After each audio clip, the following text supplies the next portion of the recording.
So my mom was mostly the single mom holding it down while cleaning homes. We're on welfare, um, food stamps. We were on Section 8, working at Pick and Save, working at McDonald's. So her whole priority was, I want the best for my kids. So she bought a home in the early '80s, and then she bought another house, and so her whole thing, even though she's also from Texas, she was born in Big Springs, Texas, Cahuiteco, but her whole thing and her whole focus now was ceremony, a ceremony of life, like to help my kids. Mm-hmm. Now her story goes even deeper than that because both of my parents, um, before they even met each other, both worked in the fields. They both picked cotton, and both of them met each other in New Mexico. But both of them, prior to that, had family and ties to California. So my mother, through the whole like cultural genocide. So my grandmother, my mom's mother, she was born in Valentine, Texas, but she was super super dark, and at that time, Mexicans weren't allowed to go to school, so they ended up working in the fields. So my mother, but they were living in Salinas, working in the fields. When my mom was 5 years old, and then my grandfather kidnapped my mother, my two older uncles, and my two younger tias, and they kidnapped them. Grandfather kidnapped them and took them all to Chihuahua, to Mexico. And then from there, my mother was placed in adoption homes, the foster homes.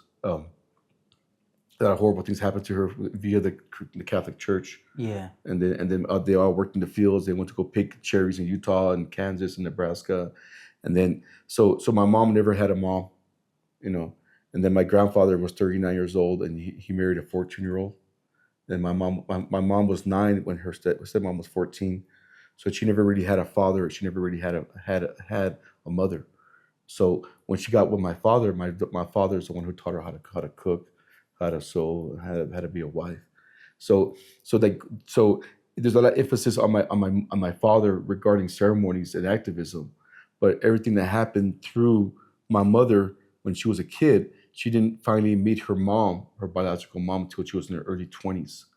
And then my grandmother was living in Salinas, so my mom met her half brothers and half sisters, and they were all like gangsters. They're all norteños from Salas, and then so we would go visit my uncles in Folsom Prison, and what have you. And then if you were to ask my mother, which I asked her, the best thing that ever happened to her was that my grandfather kidnapped her and took him and took him to New Mexico. Because then she would be involved in that gang culture. In the gang culture. Hmm. So even though my mom wasn't quote unquote in ceremony like my dad or activism like my dad, but she was the core.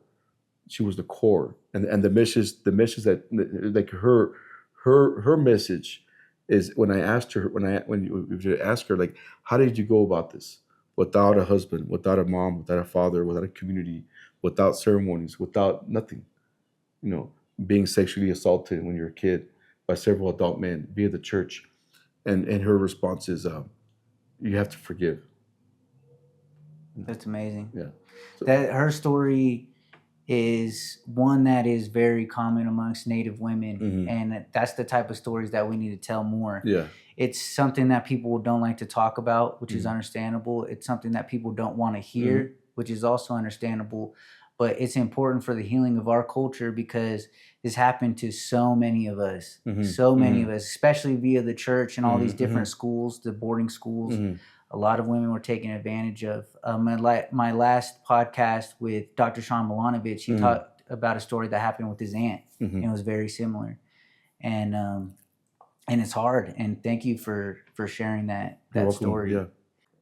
So ceremonies, your dad was leading the ceremonies. Exactly.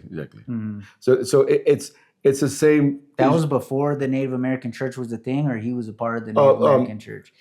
Well, there's a backstory behind that because if you there's a story of it's very so my father didn't start getting into peyote until later, into later in life.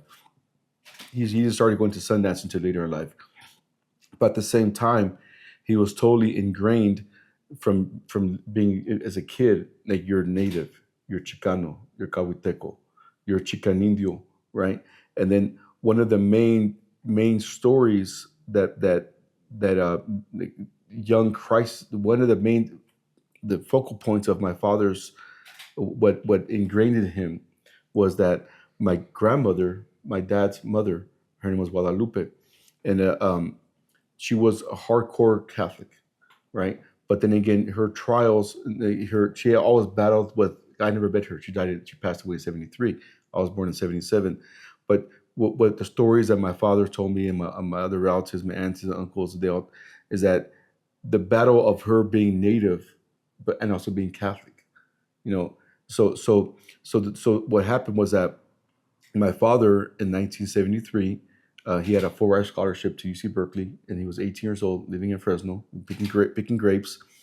Uh, he went to Berkeley for 2 or 3 weeks, and then during Labor Day, he came down to Fresno to visit the family. So my grandmother told my father, you know what, I'm gonna go take a nap. I want you to wake me up in half an hour. And he's okay. So he went to her room a half an hour later, and beknownst to him, he found her, and she tied her legs with a red ribbon representing native blood. She tied her arms with a red ribbon, native. Then she put 12 silver dollar coins for her 12 kids, Hmm. with the eagle facing up, right? And her Catholic rosary, and she passed away like that. And he found her like that. So the bloodlines of being native in the family was like deeply entrenched, but but So same with the church. same with the church. What's your feeling about that specifically? The I feel like church, there's a lot of controversy uh, um, because it seems like the Catholic Church kind of mhm, forced it down our mhm, indigenous mhm, throats, mhm. proverbially. It- it- if I have a deep, um if you step back and take away the pain, the bias, what happened to my mother. My father was a my father was a altar boy. One of my tias, my late tia Flore, my late tia Mamie was a nun, and she was never allowed even in the church Hmm. to stand in the church in Kansas. Um, so if you take away all the bias, if you take away all the pain, if you take away not just the Catholic Church, but even the Christian Church, the Mormon Church, any church, um, I asked one of my elders one time, my Huichol elders, I asked him, "What do you think about the church?" And then and his answer was very very simple, and he told me in Spanish. He's en la iglesia no hay nada mal, es la gente que traje la iglesia. And so the church, there's nothing wrong with the church. It's the people who brought the church. Hmm. Yeah, that's what a lot of elders say. The same Yeah, yeah, thing. Who grew up in that Catholic. yeah. So you study both. You do both Well, Catholic and. but I don't really like. I don't. I acknowledge it. Like I had the cross here. I had the Guadalupe, and I. It'll be wrong of me not to pay homage to the way that my grandmothers prayed, Mhm. because that's how they connected to Creator. So do you feel as if to be able to connect with your ancestors who are connected to Uh, God through the Catholic Church, you have to pray and speak to that specific in that form, uh, or do you feel like you can reach out to them well, through the indigenous version of the Creator? if you even break it down for me, just my own thoughts, the way medicine taught me was that Creator's everywhere, right? So if you break it down even to the most universal, the most simplest terms in regards to, okay, what is the cross? What's the four directions? You know, Hmm. okay, I don't read the Bible all the time, obviously, because I'm not that guy, but I do acknowledge in the sense that there's true stories in there that are written by a man, obviously, because we all have our own interpretations of men and what have you. So, but the bottom line is like, thou shalt not kill, Hmm. thou shalt not do this, thou shalt not steal, thou shalt, the commandments in the sense of like loathing and lust and the Ten Commandments and so if there's but those are universal teachings. So if you break it down, not just Catholicism or Christianity, but any religion in the world, the fundamentals are the same. Mm-hmm. You know, so one of my elders told me, he goes, all of our traditions are the same. You know, we all pray to Creator.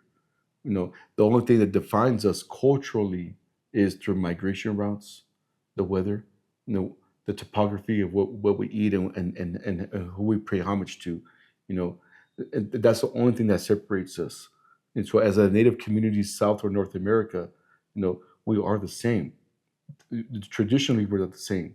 The only difference is the topography, the weather, the climate, what animals we hunt, what have you, what kind of corn or squash, what do we eat, you know. But traditionally, we're the same. Mm-hmm. So if you break that down in the root of Christianity or any other religious background, it is the same. So I try to keep it very simple in that regard. Don't complicate things. I have a similar understanding about God, Mhm. where I feel like God is everything, God is all. Yeah. And I grew up Christian, so Mhm. I hold the values, and I see the same thing within spirituality. And you're meditating, and you come upon, you may interpret it different than it's described in the Bible, Exactly. but in the root of it, the way you believe and carry yourself as far as morally, it is very similar. Yes. Yeah.